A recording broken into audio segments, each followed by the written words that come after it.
Быйыл ажылык парызын аткаруу үчүн ыйык Мекке шаарына жөнөгөн кыргызстандык зыяратчылар Мадина шаарына эсен соо жетишип, биринчи рет пайгамбар саллаллаху алейхи ва салламдын мечитинде багымдат намазын окушту. Андан соң Куба мечитине жана Ухуд согушу болуп өткөн тоого, анын этегинде жайгашкан шейттердин мүрзөсүнө барышты.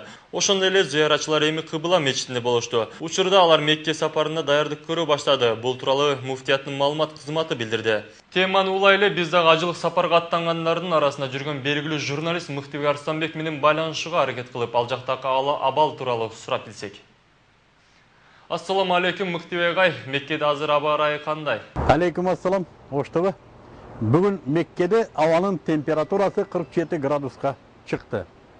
Ушуга карабай биздин ажыларыбыз ибадаттары менен алпурушууда. Алардын жоонтобу азыр гана Харам мечитине жөнөп кетти.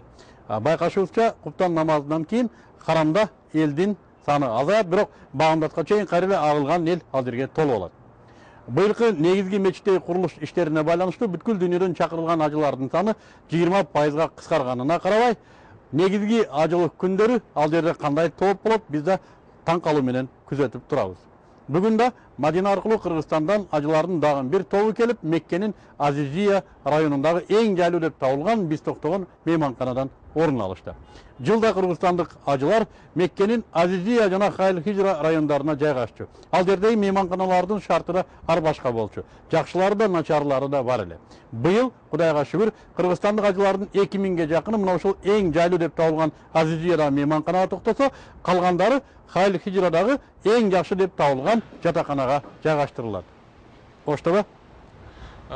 Экинчи сурооз, ажылардын бул мейманканалардагы жашоо акысы орточо канча сомго туура? Буга чейин Кыргызстан Меккедеги жатаканалар үчүн бир да тыйын төлөгөн эмес.